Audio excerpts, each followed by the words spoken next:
तो गाय को कैसे प्रताड़ित करते हैं? मतलब कंपनी वाले थोड़ा इंजेक्शन मार के उनको गौशाला में ज्यादातर। वैसे भी अमेरिका में गाय नहीं है, हाँ, वो जर्सी है। जो गाय आप जिन्हें कह रहे हैं ना, गाय की पहचान मैं आपको बताऊं, जिस गाय के सिर के पीछे हिस्से पे उठा हुआ हिस्सा हो, हाँ, देसी और गाय। यहाँ गाय गिर के गाय नीचे ये झूला झालर हो, वो गाय देशी भारतीय गाय वो होती है।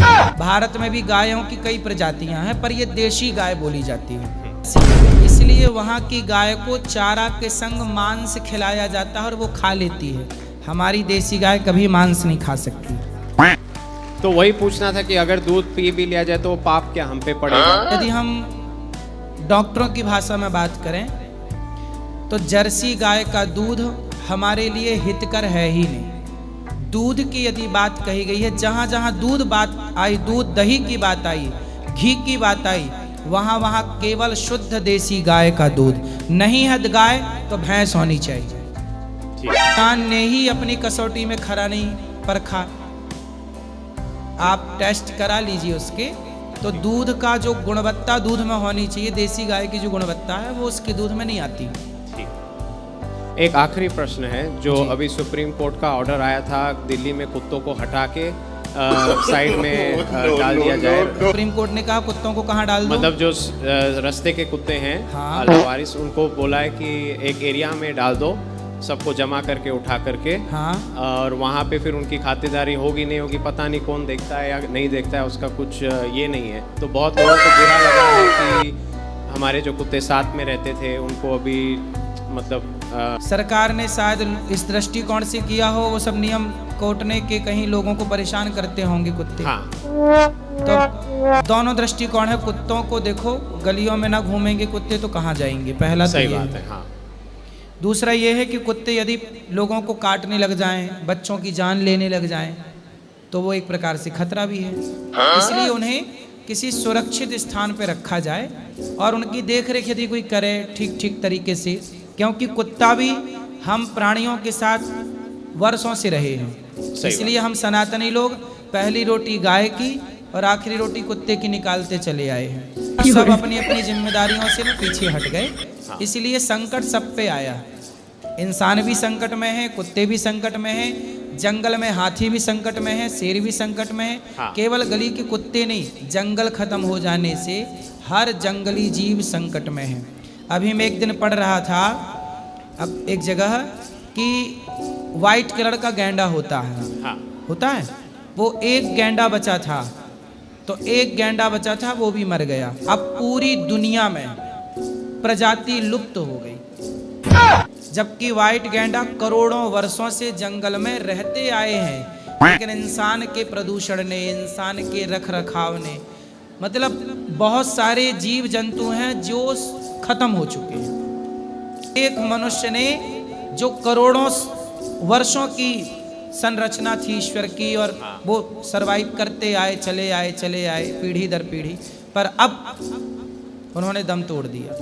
ऐसे ही है कि आने वाले युग में, आने वाले समय में ना गाय कहीं दिखेगी, केवल फोटो दिखेगी, ना कुत्ता कहीं दिखेगा। हम वहाँ गए थे बहुत पहले, कुत्ते नहीं थे, चाइना से लगा हुआ है वो। अभी हमें टिबेट है, नेपाल या टिबेट होगा, भारत की नागालैंड। हाँ हाँ, नागालैंड, हाँ, वहाँ पे सौदा होता है ऐसा सुना है कुत्तों के मांस। तो वहाँ पे कुत्ते नहीं दिखे हमें गलियों में। हाँ। क्यों? क्योंकि चाइना में ना कुत्ते खाए जाते हैं। हाँ, तो कुत्ते खा गए, इसलिए आने वाले टाइम पे अब देखो कुत्ते खाने लग गए लोग। मुर्गा, मछली, बकरा, बकरी तो खाते ही थे, अब कुत्ते खाने लग गए। सुना है कि सांप खाने लग गए लोग, है ना।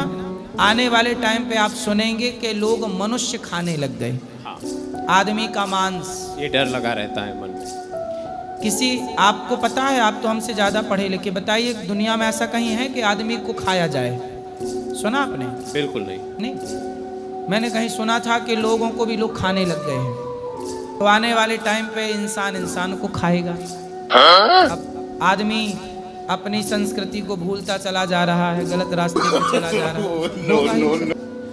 तो अब ये वो भी बेचारे क्या करें, भूखे हैं। हाँ लोग ईमानदारी से नहीं देते तो वो चश्मा चश्मा लेके, उनको पता है कि ऐसे तो दोगे, सोचिए उनको भी पता चल गया। अब कुत्ता क्या ले जाए, तो बेचारे कुत्ते को रोटी देते उसकी वाली, तो आज उस पर ये संकट ना आता। सही बात है। गुरुजी अब मेरी शादी की उम्र हो गई है, घर वाले कह रहे हैं कहीं लड़की देख के शादी कर लो। तो बचपन से मैंने आज तक कोई नशा, धूम्रपान या मांस मदिरा का सेवन नहीं किया। तो घर वालों का कहना है कि आप ऑफिस में ही करो, बट ऑफिस में बहुत सारी लड़कियां हमारी समाज की भी हैं, बट वो धूम्रपान और मदिरा का सेवन बहुत करती हैं। लड़कियां तो, शराब हाँ, पीती हैं। हाँ, इससे मुझे दिक्कत है क्योंकि मैंने कभी किया नहीं, क्योंकि मैं गाँव में ही रहा हूँ, तो मैंने कभी इसका सेवन किया नहीं। अब घर वालों को कैसे समझाऊं? तो लड़कियां भी शराब पीने लगी। हाँ, तो घर वालों से पूछ लो कि पहले शराब की बोतल ला के रख लो, शराब के और सिगरेट के कट्टे ला के रख लो, और बहू पिएगी ऐसी तैयार हो तो बताओ करें। नहीं, लेकिन वो मेरी बात को मानते नहीं। उनको लगता है कि मैं बहाना कर रहा हूँ। वो चाहते मतलब कि मैं चाहता हूँ कोई घर पे काम करने वाला हो, क्योंकि मैं इकलौता हूँ कि जैसी नशा ना करने वाली जो लड़की मिल जाए उससे आप बात। तो वो गांव में ज़्यादा मिल जाएंगी, क्योंकि गांव में अभी ये चीज़ें पहुंची नहीं है। हाँ, तो गांव के लोग ले आओ, गांव के लोग अच्छे होते हैं। ठीक है गुरुजी, बहुत बहुत धन्यवाद आप। गुरु जी चरणों में सादर प्रणाम। जी गुरु जी, मेरा क्वेश्चन ये है कि धर्म क्या है और हम अपने आप को प्रसन्न कैसे रखें, मतलब खुश कैसे रहें? धारण किया जाए, कैसे किया? रामो विग्रहवान धर्मः, राम ही धर्म है। राम जिस रास्ते पर चले उस रास्ते पर चलना ही धर्म है, और रावण जिस रास्ते पर चला उस रास्ते पर चलना ही अधर्म है। सीधी परिभाषा। पर हित सरिस धर्म नहीं भाई, पर पीड़ा सम नहीं अधमाई। परोपकार करना, सबकी सेवा करना धर्म है। दया धर्म का मूल है, दया करना धर्म है। और धर्म न दूसर सत्य समाना, सत्य बोलना, सत्य पर चलना ही धर्म है। तन ऐसे रखो कि आप ये मान लो कि जो हो रहा है ये मेरे और आपकी मर्जी से नहीं, ये भगवत इच्छा भगवान की मर्जी से हो रहा। तो जब ये मान लोगे कि सब ईश्वर का खेल है तो हर हाल में प्रसन्न। आप ये मानो ही मत कि मैं कुछ कर रही हूँ या मैं कुछ कर रहा हूँ। गुरु जी राधे राधे जी। गुरु जी, मेरा एक सवाल है बहुत छोटा सा आपसे। शाबाश बेटा। मैं बहुत बड़ा फूडी हूँ। पहले मैं बहुत कम वेट का था, करीब 60-65 किलो का, लेकिन मैं जो भी कुछ भी फास्ट फूड देखता हूँ मुझे खाने का बहुत मन करता है और खाता रहता हूँ पूरा दिन। बहुत कंट्रोल नहीं कर पाता हूँ। मैंने इसके लिए फिटनेस के जो होते हैं गुरु, उनसे भी मिला और उनसे भी सजेशन कंसल्ट किया। कितने साल के हो? मैं गुरु जी 27 साल का हूँ। लेकिन खाने पीने में ध्यान रखो, क्योंकि ये जो आप खा रहे हो आज, इसका दुष्परिणाम, इसका नुकसान तब दिखेगा जब आप 35-40 साल के हो जाओगे। अभी तो कुछ नहीं दिखेगा क्योंकि अभी सब ठीक चल रहा है। जैसे ही 40 साल के भय आप 35-40 के बीच में दिखने लग जाएगा कि आपने गलतियां की हैं। जी कुछ आप सुझाव बताओगे कि कैसे कंट्रोल करूँ? हो नहीं पा रहा। कंट्रोल तो आपको ही करना पड़ेगा। गाड़ी आपके पास से, ब्रेक आप ही लगाओगे, मैं छोड़ आऊँगा ब्रेक में पाँव रखने। भाई आपको ही ना दबाना पड़ेगा ब्रेक। तो आपको पिज्जा बर्गर चाउमीन ना खा के चने खाते हो? चने चने क्या क्या खाते हो? गुरुजी मैं फास्ट फूड में कुछ भी, जैसे पिज्जा बर्गर, घर का खाना भी। चने खाया करो, अंकुरित कर लिया करो। मूंगफली है, चने, थोड़ा इनको अंकुरित करके टमाटर की चटनी सिलबट्टे वाली मिला के मस्त खाओ, स्वाद भी रहेगा, अच्छा भी, हेल्दी हैं चीज़ें। सबसे बढ़िया तरीका है कि आप सुबह फल खाओ। क्या खाओ? फल। फल सुबह ना नाश्ते में फल खाओ, सिर्फ फल। और दोपहर के भोजन में आप सैलेड सलाद ज़्यादा खाओ, अंकुरित अनाज खाओ, चने दाल अंकुरित करके, मूंगफली, और दाल चावल सब्जी रोटी जो भी है वो भी खाओ। आपको जैसे आपने 1 बजे खा लिया दोपहर को, सुबह नाश्ता आपने माना 8 बजे या 9 बजे कर लिया जी, और नाश्ते के बाद आपने 1 बजे 12 बजे दोपहर को 1 बजे भोजन किया। उस भोजन के बाद फिर कुछ मत खाइए, फिर सीधा अगले दिन फल का नाश्ता करिए, फल फिर 1 बजे खाइए। ऐसा करिए, अपने आप कोई ऐसा कर ले तो कोई बीमार ही ना पड़े कभी। राधे राधे गुरुजी। दिन भर खाओगे तो पेट को रेस्ट नहीं मिला, अपच होगा, खून गंदा होगा और बीमारियां पैदा होंगी। परंतु मेरे कुछ प्रश्न हैं। बोलो। एक रामचरितमानस का एक चौपाई है जिस पे मेरे को कुछ डाउट है। चौपाई है, पूजी विप्र सकल गुणहीना, शूद्र न पूजहूँ वेद प्रवीणा, तो इसका मूल अर्थ क्या है महाराज जी? शराब पीना गलत है, पर अब कोई नहीं है। अब जैसे विदेशों में 99% लोग शराब पीते हैं जी विदेशों में। जी मैम। अब वहाँ पे अपनी बेटी का विवाह किसी हिंदू को कराना है, तो वहाँ पे पंडित कौन मिलेगा? तो वहाँ तो अब जैसा पंडित है उसी से ना कराना पड़ेगा, क्योंकि वहाँ है ही नहीं। हम सर हमारे यहाँ जो वर्ण व्यवस्था था, पहले तो जाति थी नहीं, ठीक। पहले डॉक्यूमेंटेशन कुछ नहीं था। सही। पहले जो काम करता था उसी वर्ण में आता था। सही है। पहले हम वर्ण भी चेंज कर सकते थे, पहले हम वर्ण चेंज कर सकते थे, लेकिन आज हम वर्ण जाति चेंज नहीं कर सकते। जाति प्रथा केवल सनातन में नहीं है, मुसलमानों में भी जातियां हैं। महाराज जी पठान हमारे है, खान है, सिया है, सुन्नी है, ये क्या है? महाराज जी जाति है। लेकिन केवल हिंदुओं की जाति को टारगेट बनाया गया, मुसलमानों की जातियां हैं। अभी आपने देखा होगा जी या इजराइल कहाँ, अभी कहाँ हमला हुआ था, युद्ध हुआ था? इजराइल और हमास का हुआ नहीं, गाजा ईरान। ईरान। अभी ईरान पर इजराइल ने हमला किया, समझ में आई? तो ईरान और इजराइल दोनों मुस्लिम कंट्री हैं, समझ रहे हैं? इजराइल यहूदी देश है महाराज जी। यहूदी मुसलमान ही होता है एक प्रकार का, बस सिया और सुन्नी का अंतर है। तो वहां पर इजराइल के साथ बाकी देश इसलिए खड़े नहीं हुए क्योंकि वो सिया था, और सुन्नी लोग अलग रहते हैं। सिया और सुन्नी का भी चलता है, लेकिन ये बात आपको कोई बताएगा नहीं।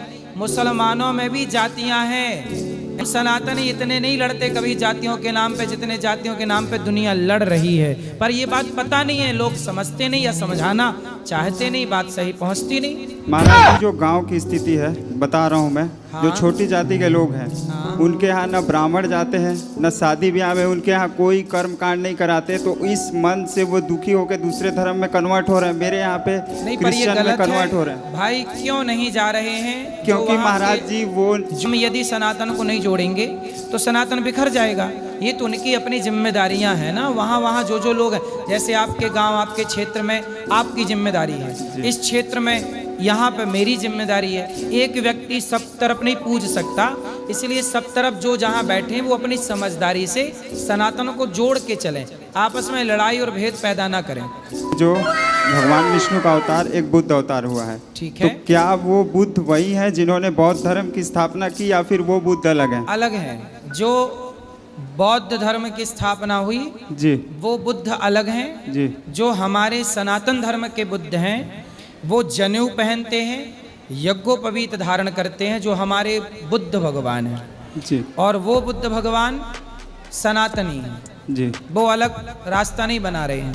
तो अच्छा ये बताइए, जातियों के नाम पे हम सब बट रहे हैं। जी यदि हम जातियों के नाम पे बट गए तो जातियों के नाम पे बट गए, तब तो अंग्रेजों ने हमें गुलाम बना लिया। महाराज जी हम बंटना नहीं चाहते। जैसे जो ब्राह्मण लोग हैं इसलिए वो अन्य लोगों के यहाँ खाना खाना भी पसंद नहीं करते, तो क्यों ना दूसरे धर्म पे कन्वर्ट हो जाए? आप ऐसा बताइए। है, वो जातियों का कोई लेना देना नहीं है।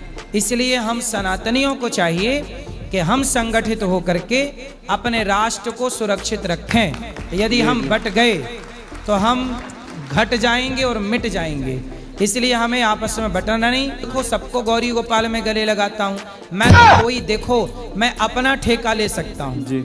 आपके यहाँ के लोग क्या करते हैं मैं उनका ठेका नहीं ले सकता। हमारा जो छत्तीसगढ़ का इलाका है वो पूरा क्रिश्चियन कन्वर्ट हो रहा है। जसपुर साइड का इलाका बहुत ज़्यादा, आप सर्च कर सकते हैं मोबाइल में, जसपुर क्रिश्चियनिटी। एशिया का 2nd लार्जेस्ट चर्च बना है वहाँ पे, और आदिवासी लोग कन्वर्ट हो रहे हैं। वहाँ के मुख्यमंत्री जी ने भी ये बात बोली है, विष्णु देवसाय ने भी, अभी धीरेन्द्र शास्त्री जी आए थे, उन्होंने भी ये बात बोली कि वहाँ पे लोग कन्वर्ट हो रहे हैं। एशिया का 2nd लार्जेस्ट तो चर्च आप बन लोग चुका है। जैसे युवा जाग जाइए ना मेरे भाई, जी।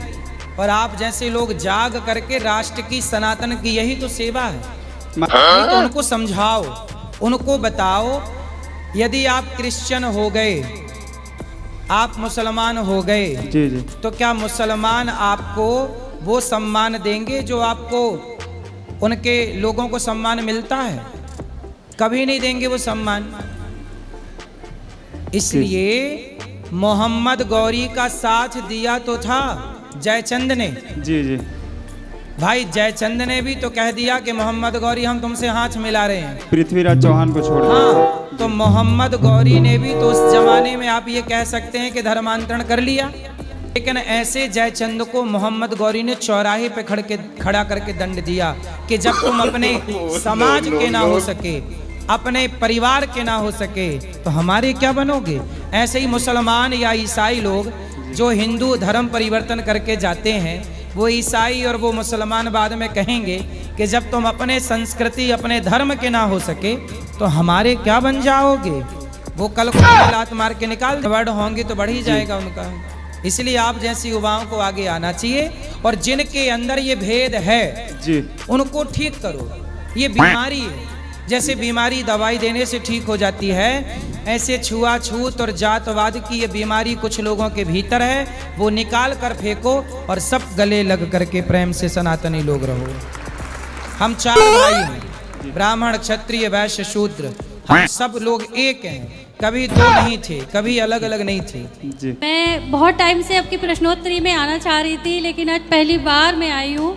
इस चीज़ के लिए मैं बहुत बहुत धन्यवाद करती हूँ, आपको हाथ जोड़ के निवेदन करती हूँ।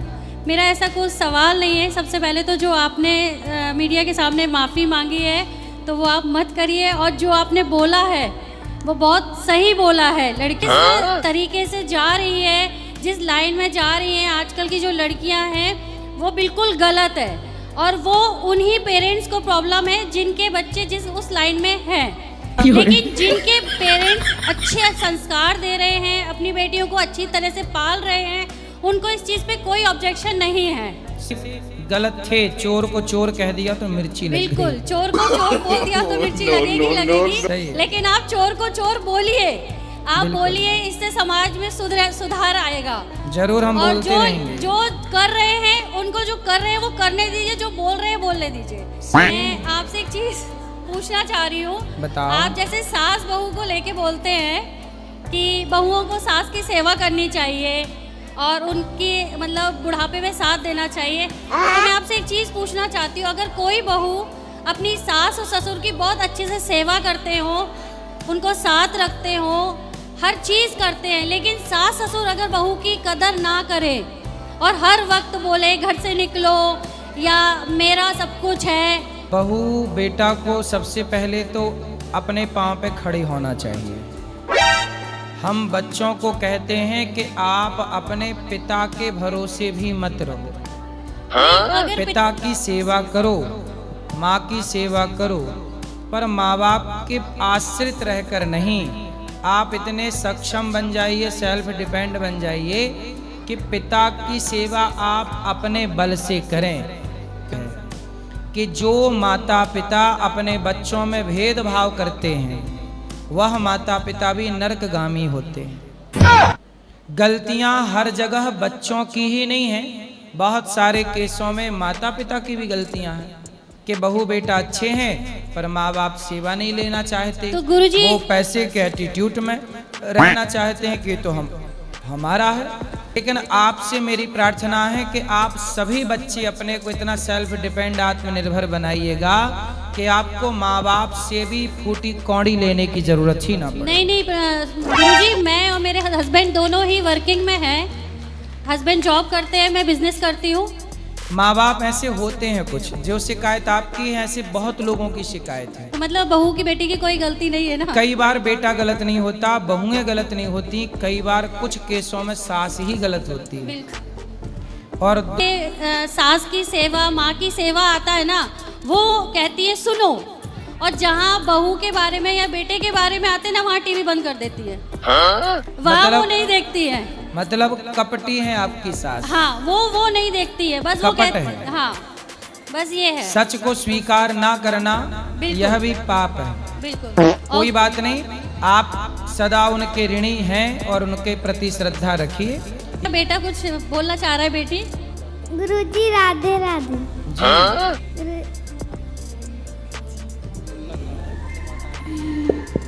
बोलो बेटा। हम गुल्लक ले आए तुम्हारे लिए। ठीक है, धन्यवाद आपका। ये छोटी बच्ची देखो यहाँ की सेवाओं के लिए गुल्लक लाई है, ताली बजा।